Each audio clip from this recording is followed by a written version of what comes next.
Good afternoon. Good afternoon. Good to see you. It's good to be here.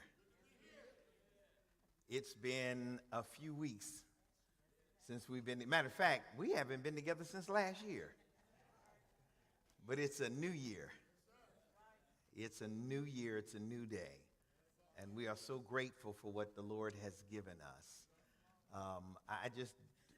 Every time I think about a new year and how God has taken us over, I can't help but give God praise and to celebrate God for all that God continues to do in the lives of his children. Last year is over. It's gone. It's a brand new day. So whatever happened last year, good or bad, it's a new day today. And a new day, a new year gives you new opportunities. And that's one of the beautiful things about bringing in a new year, that God continues to give us new opportunities. So I want to move rapidly because I have something that I need to give to you. Can I give you a reminder? Can I give you a reminder? Here's my reminder. Matthew chapter 18 is my reminder. My reminder is Matthew chapter 18 is my reminder. And beginning at verse number 15, that's my reminder. All right? And when you have it, say, "Thank you, Jesus." If you're still working on it, it's on the screen. And it reads thusly.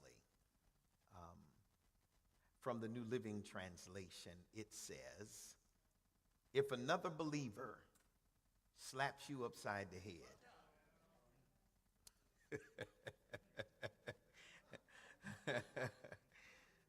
take your baseball bat and knock them upside their head." Is that what it says? No, that's not what it says. It says, if another believer sins against you, what do? Go privately and do what? Point out the offense.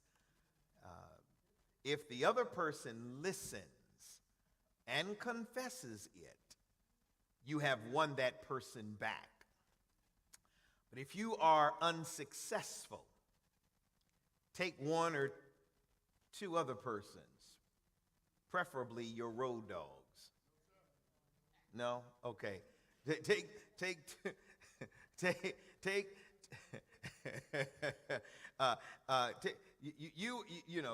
two or three others with you and go back again, so that everything you say may be confirmed by two or three witnesses.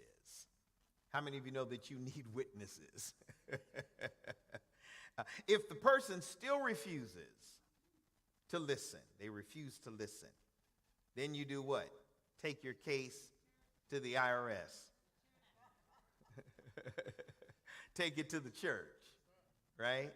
Take it to the church. And then if he or she won't accept the church's decision, it says, treat that person as a pagan or a corrupt tax collector. In the name of the Father, the Son, and the Holy Ghost, we pray. The people of God together said, amen. I want to finish, or do my best to complete, this conversation regarding conflict resolution. I'm going to be giving you a lot of notes today, and I'm going to be moving fast. So it's okay for you to take your cameras out and take pictures of some of the slides that are going to be before you. I wouldn't necessarily try to write it down because we're going to move fast, okay? This text, really briefly, it outlines what is called a three-step process. A three-step process. First, going to the person alone. Second, take one or two witnesses. And third, telling it to the church. However, this should not be seen as a quick or routine procedure for kicking somebody out the church. It emphasizes, or rather the emphasis is three things. Now you can write these three things down. I'm not going to put this on the screen, but here it is. I'm going to give you three words. The emphasis of this text is on reconciliation, number one, to be reconciled, right? Number two, you've got to have patience, right? You've got to have patience. When you're dealing with conflict resolution, we understand there has to be reconciliation, but you have patience. And then thirdly, there's a hope for restoration, to be restored, all right? Restoration. And here it is. Each of the steps that I've just mentioned, it requires, number one, and I talk 1, 2, 3, A, B, C. Number one, it requires time. Time. It takes time, right? And number two, grace. It takes God's grace. So each step requires time, grace, and then a genuine effort to resolve the conflict and bring healing. It's about bringing healing. It was intended, and this is what because we're dealing with this Matthean text, so it was intended to give the early church this text, this conversation.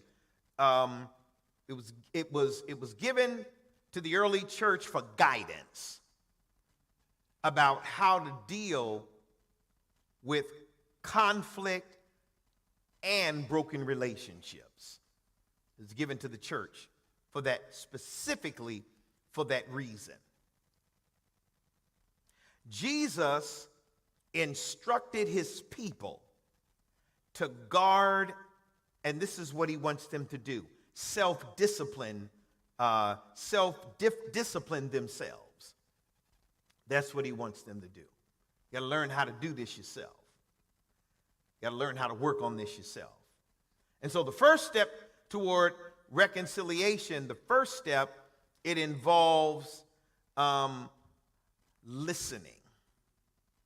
The first step involves listening.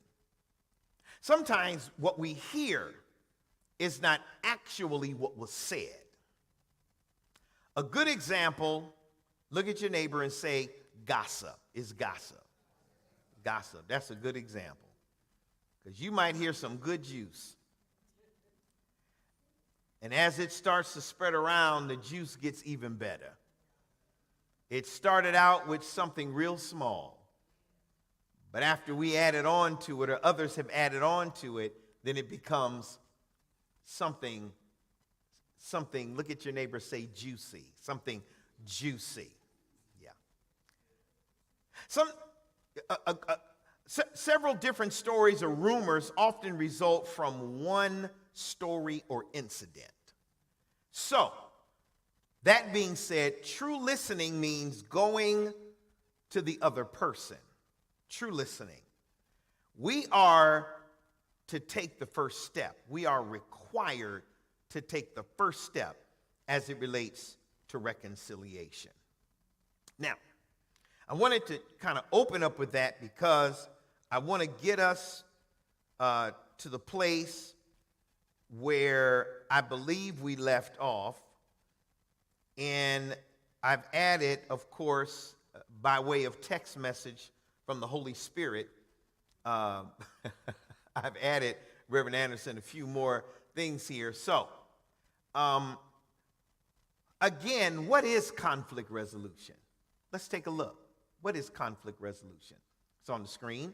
Conflict resolution is the process of peacefully resolving. Now, the operative word is peacefully. Doing what? resolving a dispute or disagreement between two or more parties by finding a solution that addresses the needs and interests of everybody that's involved. Are we together? Are we together? Are we together? Now, let me back up for a second and give you, let me add this on to it if I can. Thank you, sir. Appreciate that. I'm going to add this on if I can. Here's a question, because I feel it in my spirit, and I felt it in my spirit, a question that somebody might ask, and here it is. Are some relationships not worth resolving?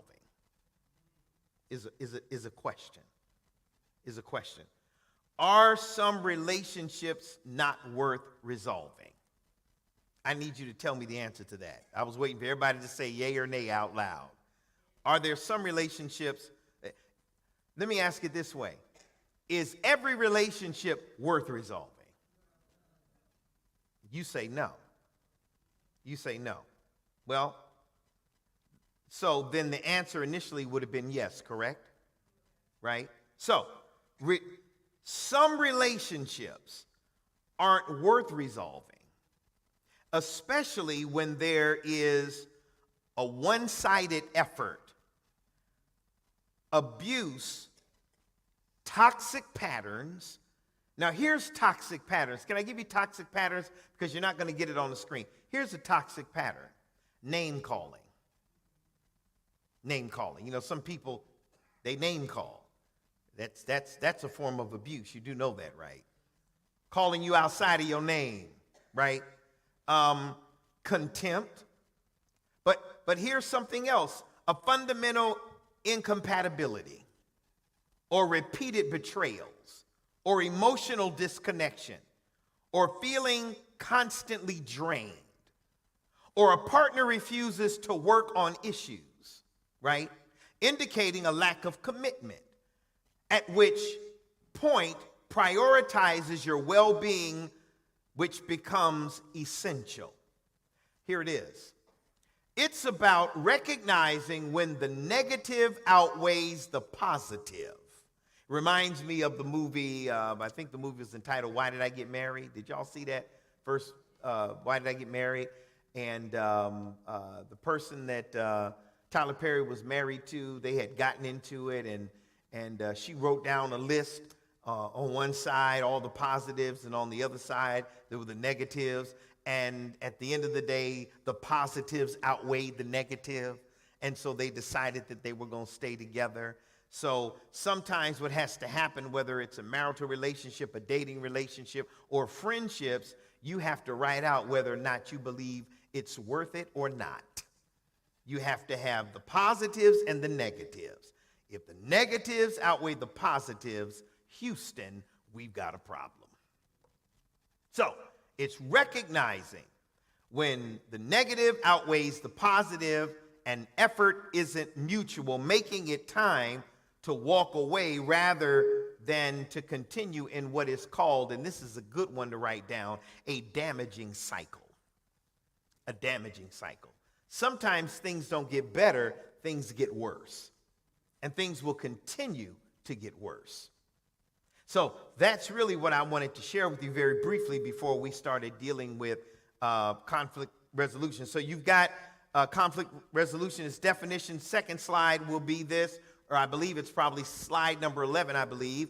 It involves communication, right? Conflict resolution, it involves communication and negotiation to reach a mutual acceptable outcome, often using techniques like active listening, compromise, and sometimes mediation. Now, let's take a look at active listening. Next slide, active listening. Active listening is a conscious commitment, or communication rather, skill where you fully focus on, you understand and interpret and respond thoughtfully to a speaker, paying attention to both their words and nonverbal cues. like their body language and their tone. The question is, why? Because you're attempting to grasp their complete message, build trust, and avoid misunderstanding. Secondly, let's look at compromise. You all know, I'm not trying to insult your intelligence by dropping some of these definitions up here. What does it mean to compromise? Compromise is an agreement or a settlement of a dispute that is reached by each side making what? Concessions. You can't always have your way. Look at your neighbor, say, you can't always have your way. You can't always have your way, but the truth of the matter is most folk always want their way. And we'll never be able to move beyond conflict if we're always seeking to have our own way. And then thirdly, and I'm going to talk about this in a few moments, sometimes we talked about mediation. Mediation. I'm going to get to that in just a second. Let's go to the next slide. The goal is, here's our goal. Our goal is to end the dispute without violence or acrimony. And when done well, to strengthen relationships. At the end of the day, that's what we're attempting to do. We're attempting to strengthen relationships. Now, other items, let's continue to move on. Other items, which are 5 for conflict resolution, include, number 1, it's on the screen, it includes conflict management. Can y'all read that? Can you see it? I guess you can see conflict management, but that other side is really small. Oh, you can read that? Okay, so it's a process of identifying and handling. Identifying will stop it. Identifying and handling, right? Identifying is one thing, handling is something altogether different, right? You can identify something but not be willing to handle. You can let it go. So we identify and handle disagreements fairly and what? Efficiently to do what? Minimize negative what? Impacts and promote what? You want a positive outcome. That's what we're looking for. We're looking for a positive outcome. That's what we're looking for. Now, remember initially we started out by saying not all relationships can be worked out. We understand that. Because you can take some of these principles and utilize them, but here's the key. Both parties have to be willing, but not willing, honest in the assessment, right? Because sometimes, we say one thing, but we really mean something else. Or our attempt is to do this, but we really want to do that. There's some people that want to be in your space, but they only want to be in your space if they can treat you or behave the way they want to treat you or behave. They want to be in your space, although they may say to you, I'm sorry, I won't do that no more. I want to work out this friendship. But their actions speak louder than words. Let me just say this. Don't always pay attention to what people say. You got to pay attention to what they do. I got a half a clap on that one, okay? Pay attention to what they what? Look at somebody say what they do. Secondly, we said mediation, right? And mediation is a voluntary and what? Confidential process is on the screen where a neutral party, third party, the mediator, does what? Helps doing what? Disputing parties. Can you see it? Negotiate what? A mutual what? Sometimes you need a third party. Can I say that one more time? Sometimes you need a third party. Okay, let me say it 3 times for the Holy Ghost. Sometimes we need what? A third party. Because sometimes we need somebody to sit at the table with us to help us resolve this conflict. Does that make sense? Sometimes we're not able to do that depending on where our headspace is or what's going on in our relationship. Now notice this. because sometimes it gives it may give the impression or the appearance of this. This is not talking only about dating or marital relationships. These are friendships, because there's some friendships that are toxic that we're in, that we need to get out of. As a matter of fact, for 2026, there's some relationships you got to get away from. Some friendships in the new year that we're going to have to get away from. Here it is, number 3. Number 3 is negotiation. And negotiation is a strategic discussion between 2 or more parties to reach an agreement, resolve differences, or make a joint decision that satisfies their interest. It involves a back and forth exchange of information and commitments with the goal of finding what? A mutual acceptable what? In all of these, all we're trying to do is find a mutual and acceptable solution. Can I say what a mutual and acceptable solution might be? A mutual and acceptable solution might be part ways. Did y'all hear what I just said? I said part ways. You can't fix everything. Some things are broke. It reminds me of, I don't know if I've shared this story with you, but when I was a little kid, I used to watch the reruns of the Brady Bunch. And there was one episode where they were playing in the house with the basketball. And somehow they were upstairs and the basketball came downstairs and hit the vase and broke it. So the Brady Bunch kids, being the kids they were, they decided to go get some glue. And they put it back together again.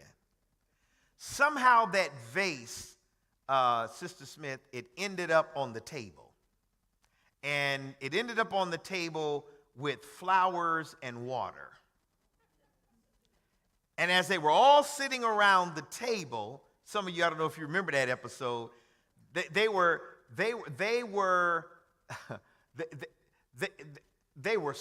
sweating bullets sitting around the table. After a while, they were sitting there, water started to trickle out of the vase. It reminds me of a time when my mother was very clear, First Lady Brown, that she didn't want us climbing through. See, what had happened was my parents added a room, a family room on the back side of the house. And the family room, there was the living room, and then there was the kitchen, and there was a sliding glass door that went out to the back of the house, and then the living room had a nice window that you could look out into the backyard. Well, when you add a family room on the back of the house, you no longer need the window, and you no longer need the sliding glass door. So when they built the family room, they took the window out, took the sliding glass door off, and the sliding glass door became the entryway from the kitchen into the family room. And they dressed it up real nice where the window was, and they put these real nice wood, what do you call them? In the window, they had these wood, I don't want to call them bars, but they call them something else. And they just lined it up real nice to kind of give it a decorative look instead of it being a big hole. So one of the things that my mother would do is she would put her, Sister Barry, she would put her plants in between them. So kids, like kids do, in order to get to the family room, instead of going through the open way, we would climb through the bars and jump into the family room. It just so happened that one day, Sister Fields, I did that when I was told not to do it. Of course, you do stuff when your parents, they go to the store, they go to work, do whatever they do, then that's when you do what you do. And so I climbed through, and my mother's plant fell. And the container that it was sitting in, what do they call that? Yeah, the vase or pot that it was sitting in broke. So I remembered the Brady Bunch. And my brothers and I got together because they wanted to help me, because they didn't want me to get in trouble. So we glued it back together and sat it right there. As a matter of fact, we turned it so that you would not be able to see the breakage on the front side.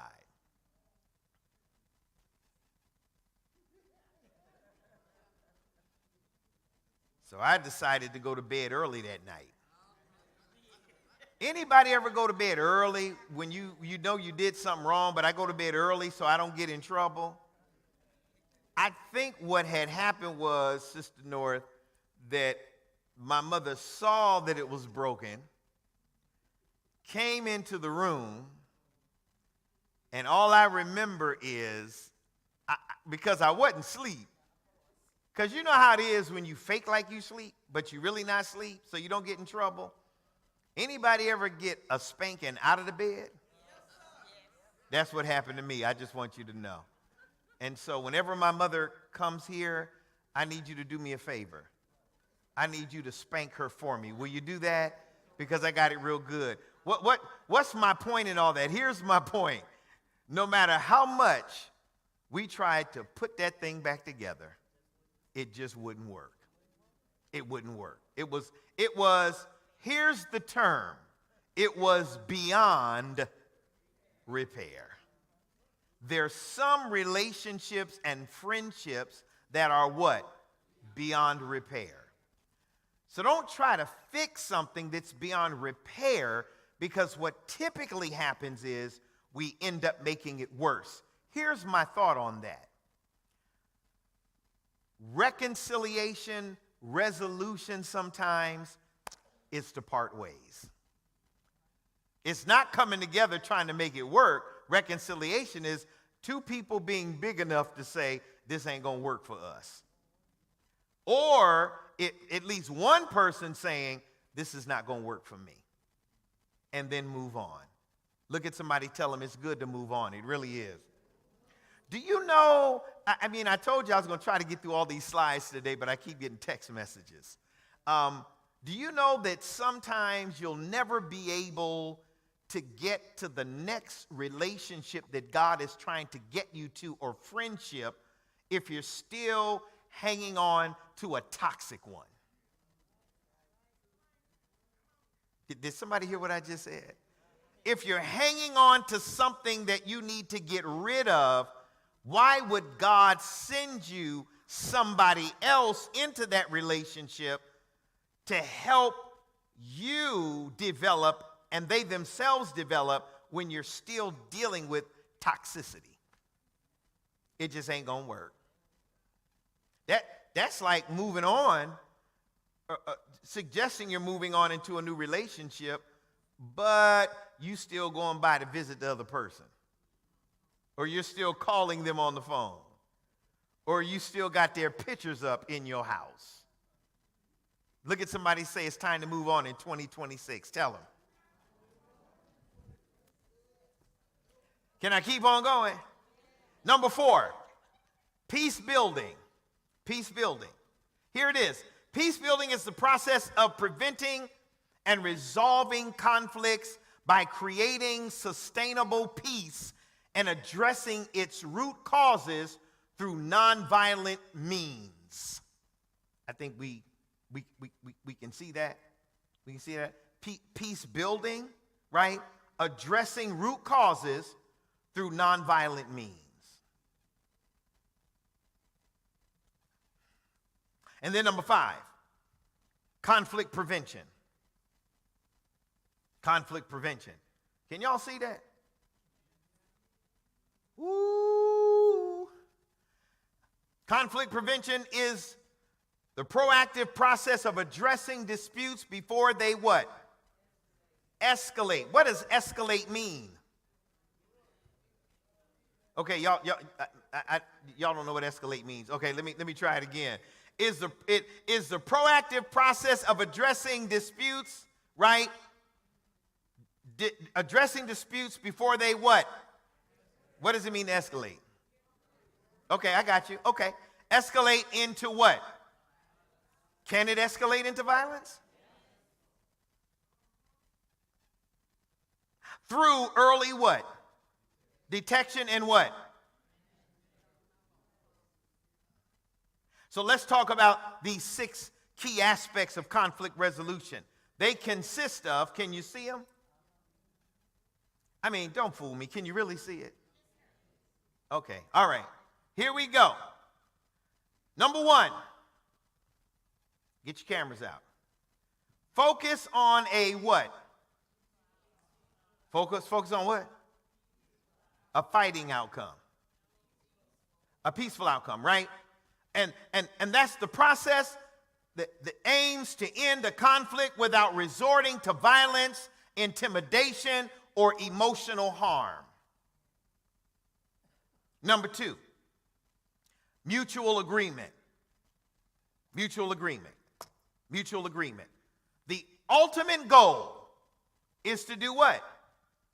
Find a what? A solution. What can a solution possibly be? We talked about it a minute ago. A solution, because I want to make sure we understand this. A solution can possibly mean to do what? Yes, I heard it. Who said that? Separate. Yeah.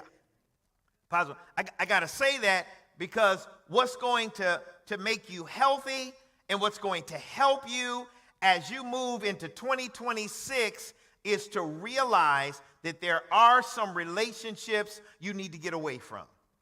Can I tell you something that there are even some family members we got to get away from. Did y'all hear what I said?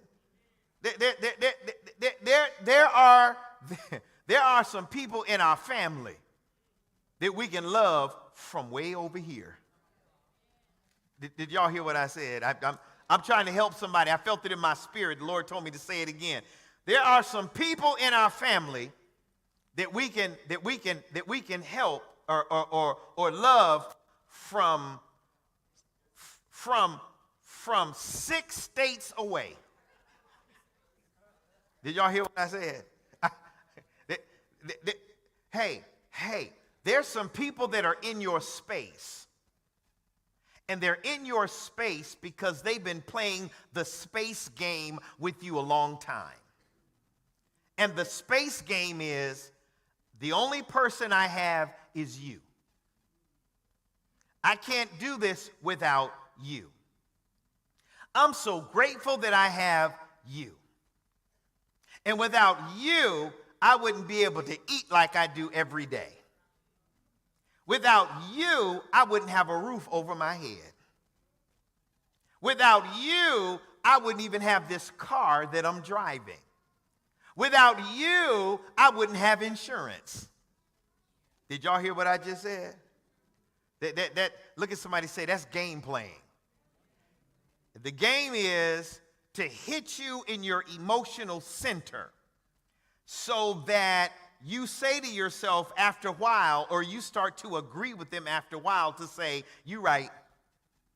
Let me go on and give you this money every month for you to do all of this. And guess what they're doing? Sitting around doing absolutely. That's why I said you can listen. The reason why I said 6 to 7 states, because some people can't handle in-state. Y'all missed what I just said. Some people are not strong enough to say, get out. Okay, I just felt it in my spirit. I did. About 10 of y'all said, I am. There's some people that are in your space, they need to get out of your space because they don't mean you any good. Can I tell you something? I hate to say it like this. It's not your responsibility. You didn't, I think I said something on Sunday about being responsible, right? You didn't make the car loan, they did. You didn't make the debt, they made the debt. Ooh, here it is. Here's another one. I understand, but I'm going to say it like this, but I totally understand where I'm coming. You have to understand where I'm coming from. They determined and they decided that they loved each other so much that they were going to lay down together. And when they laid down together, 9 months later, here come baby. And guess who ends up raising that child?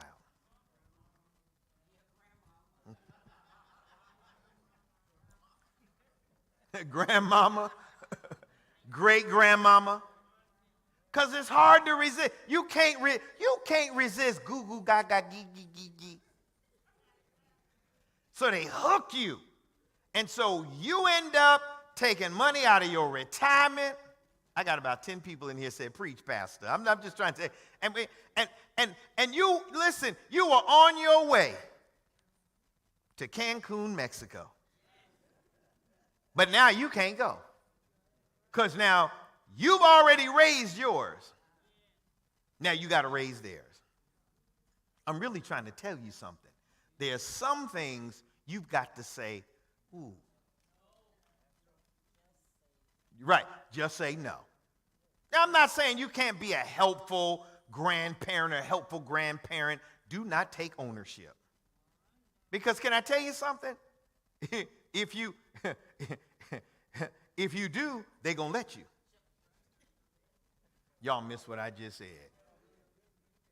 See, this side right here, I hear a lot of responses. It's kind of quiet on this side. Let me come on over this side and speak a little. Are we together? We together. Sometimes grandmama, granddaddy, great-grandmama, great-granddaddy, you got to say no. Because they will drain you. I always say it like this. Now, again, I understand we love them and, we support all of that. But sometimes, let me use the word, sometimes we handicap them.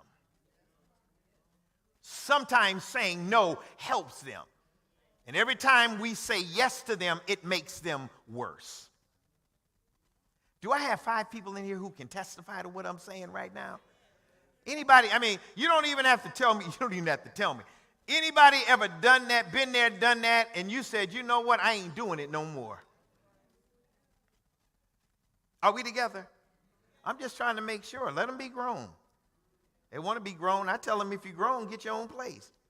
In your house, telling you what to do. In your house, coming in when they feel like coming in. And we let them do it. Man, let me tell you something. One of the things, I'll never forget this. God rest his soul. My father, God rest his soul. He was like some of y'all folk in here. He was a military man. And he ran a tight ship. And even as we got older, Reverend Van Dyke, we got older, and we thought as we got older that there were some things, because we thought we were older and we were grown, we'd be able to do.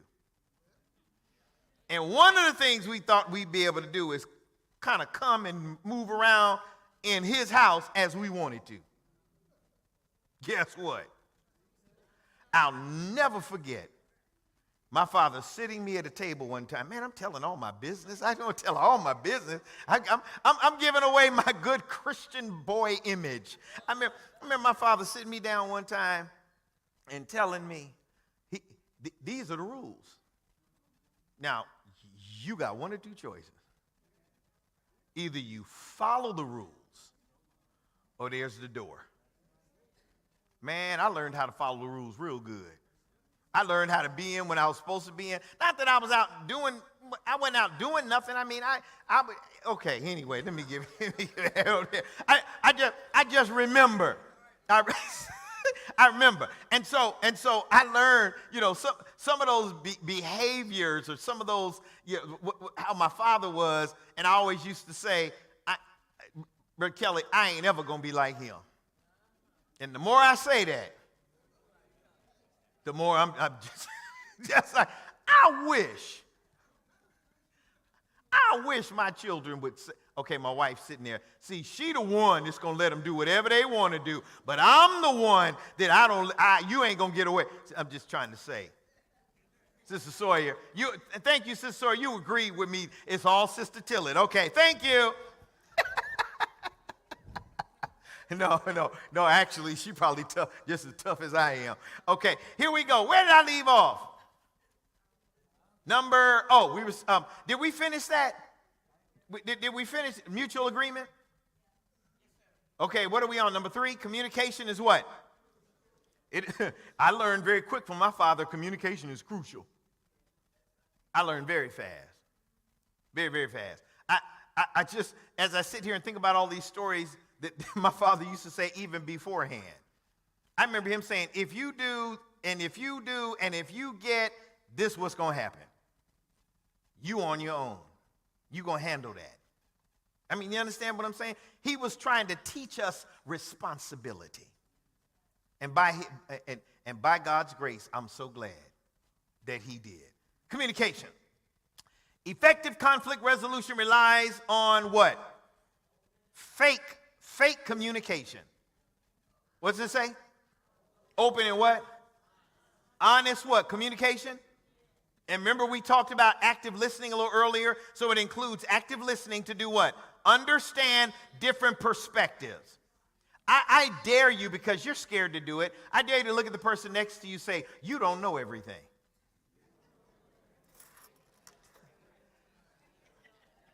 I need you to do this. This is what I need you to do. I need you to look up here at me, and I want you to say this on one accord, and I want you to say it loud. On the count of 3, I need you to say, Pastor, you don't know everything. On the count of 3, and I need you to say it loud. Some of y'all can't wait. 1, 1, 2, 4, 4, 5. 1, 2, 3. Yes, I do. No, I don't. Thank God I don't. Oh, man. See, why did I say that when my wife is sitting in here? She back there. Yeah, you don't. No, but it's true. We don't. We don't. So we have to value each other's perspective, because we don't know. And so we have to value. Look at somebody, say, I value you. I do. I don't like you, but I value you. Tell them.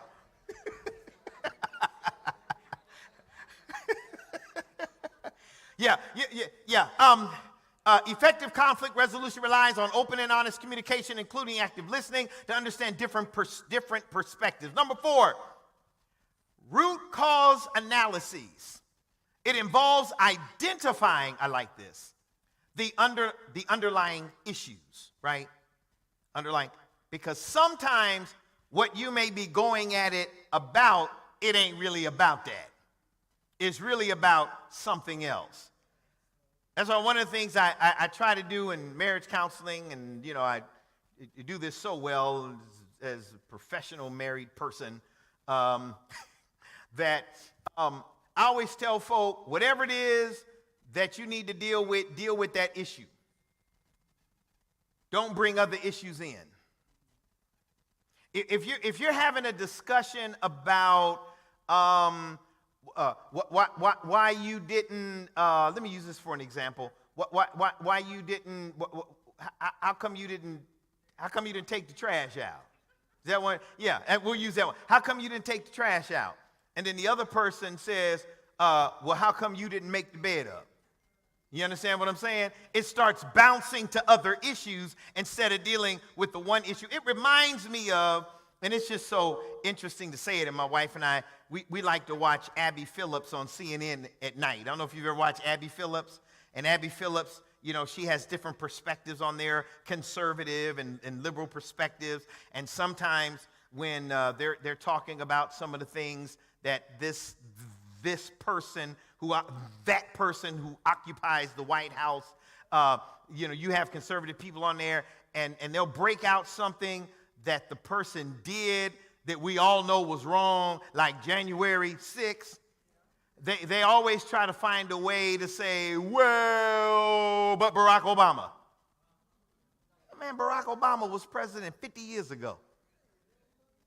And instead of speaking truth in the moment, because you can speak truth, Even if it's something that President Obama did that wasn't right, I would speak truth to that. Does that make sense? You have to do that. Just because you're in a particular camp doesn't mean that if somebody in the camp you're in does something wrong that you can't say anything about it. You say something about it. That's not right, and I don't believe in that. But these folk, whoo, they in the tank. I mean, when I say in the tank, I mean some of the stuff, the conversation that goes on, and they don't want to admit it. Don't want to admit that January 6th happened. Man, that was a party. And everybody got together and they were celebrating. It was those liberals. They were the ones that were they were the one. You mean the one that had on the MAGA hat? You mean the people that were inside the Capitol, defecating inside? Y'all do know what they were doing in the Capitol, right? So but that wasn't what they said. Was they even trying to rewrite history as it relates to that as we speak? You go on a government website right now, and they're changing the narrative as it relates to what happened. Some people just can't say. I mean, if it's wrong, it's wrong. Say it. Ye shall know the truth. Shall make you what? You don't speak truth. There's no freedom. Okay. All right. So we talk about underlying issues and interests that cause conflict rather than just addressing surface level arguments. We got that. Number 5, diverse methods. Diverse methods. Various techniques are used, such as what? Negotiation. Are we together? Are we together or are we not together? We got number 5 up there? Are we together? I don't hear you. You know where I got that from, Ray? Gomer Pyle. Remember Sergeant Carter? Okay, y'all forget. Y'all don't remember that. Okay. All right, here we go. Such as negotiation. What? What else? Mediation. And mediation again is what? Where a third party does what? Assist. And then what? Compromise. Compromise. Compromise. Look at somebody say compromise. Compromise. Number 6, relationship building. Successful conflict resolution can lead to a more positive atmosphere, increase trust, and improve relationships in what? Yeah. And professional and social settings. Let's continue. And I like this. This one I really, really like. John Maxwell. I like this. He lists 12 ways to what? Constructively what? Manage. Are we still together? Can y'all see it? Y'all can't see that. What's it say? 12? And 12 ways to what? Right. So you have 12 ways to what? Constructively manage conflict, and 12 ways to destructively manage conflict. So let's take a look. Can we take a look? Here it is. What's number 1? Yep, agree on a time and place to do what? Have a conversation. That's constructive management. Here's destructive management. Catch the other person off guard. Y'all see it? Is it done that way? I want to make sure.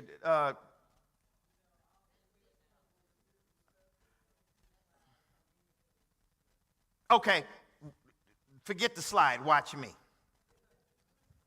Here it comes. So we have constructive management and we have destructive management. So, and they're side by side. So number 1 says, agree on a time and a place to talk it out, to have conversation. That's on the constructive side. On the destructive side, it says, catch the person off guard. Now you determine which way to go. Either you're going to agree on a time and a place to work it out, or you're going to catch them off guard so you can jack them up. You make the decision. One is constructive, one is what? Destructive. Number 2, Number two is assertively, honestly express your feelings.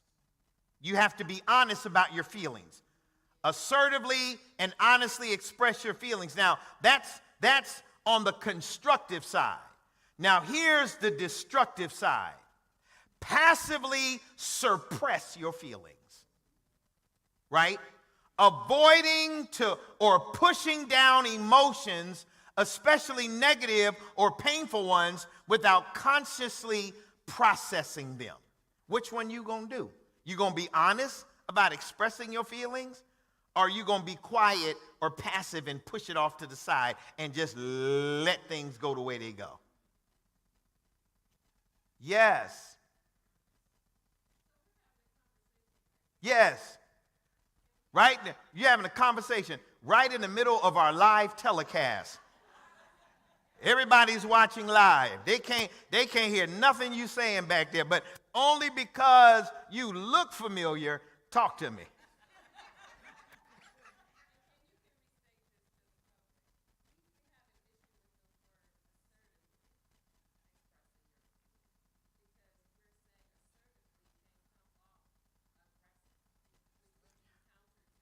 But there's a difference between aggressive and assertive. Right. So let me help you. Don't go to the aggressive side. Stay assertive, but not aggressive. Assertive just in terms of, okay, I need to say what I need to say without being so aggressive that it causes the other person to put up their dukes. Oh, I'm sorry. You're the negotiator.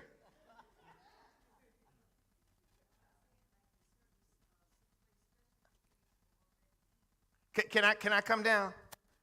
Let me come down. Because I feel like I'm so far away. Come on down. You're the next contestant on The Price is Right. Yes, ma'am. Troublemakers.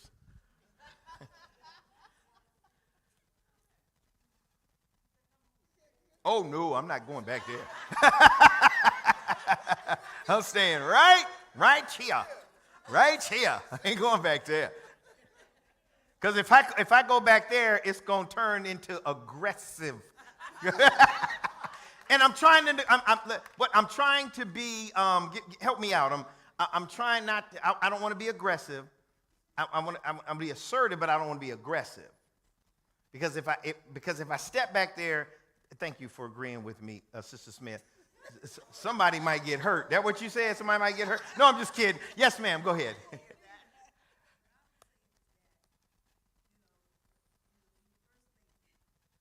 You threw her in there too. Go ahead. Uh-huh.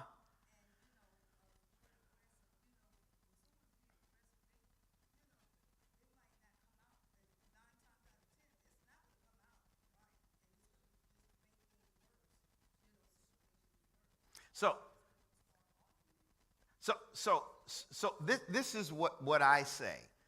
If it's and that's not the space that I was in sharing that piece, but it can get to that space, right? If it gets to that space, here it is. Cooling off period.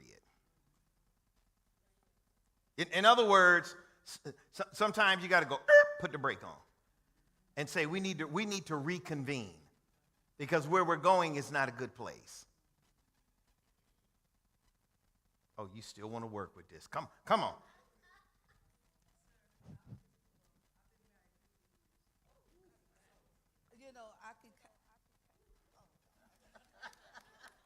Hurry up now. Rev McLean says she want to go home. I just heard her say it. So good.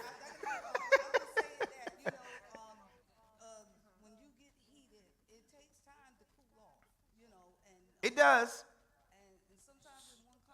So talk to me then. So let's work with this for a second. So we having this conversation. It's aggressive and we going, right? And all of a sudden it's like, all right, we need to take a break. No, we ain't taking a break. Is that what you're saying? And then what? So you go, all right then. What we gonna do? Because it takes two to agree. It takes two to agree. And that one person. Not all the time. Not all the time, because one person can say, I ain't, and the other person says, I am, but I ain't. Then what you gonna do? I'll talk to you later. See what I'm saying? Right. You can't talk by yourself. That's what I No. I'm saying move away Right. so that things can cool down. Right. Separate. Then we can come back and have a conversation later. That's what I'm saying. Because it's not going to always, and I get where you're going, and I appreciate the question. It's important. You're not going to always, it don't always work like this. Watch this. It don't always work like this. I'm so upset because you called me a name. I'm so sorry I called you that name, and I apologize, and I'll never say it again. Okay, thank you, and y'all skip through the tulips and walk away. It don't work that way, right? Because sometimes a person, and it depends on how we convey that. You know, I don't like what you said. What did I say? Well, you said da-da-da-da-da. Well, you deserve for me to say da-da-da, because what you did. Now, here we go. Somebody's going to have to be strong enough to say, time to take a break. Right?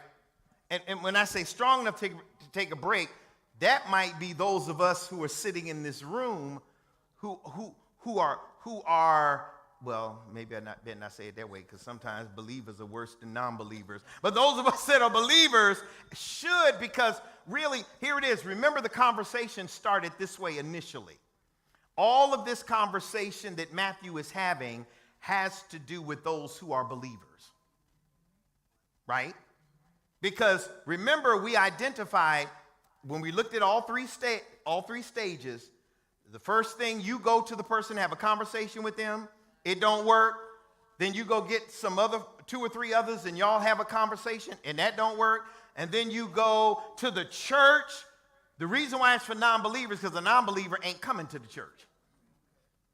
If I'm a non-believer and we at stage number 3 and I say, well, come on, we're going to go to the church. Man, I don't go to nobody's church. I ain't going. It's for us who are believers. Why? So that we can manifest how we practice and our characters and our behavior here, out there.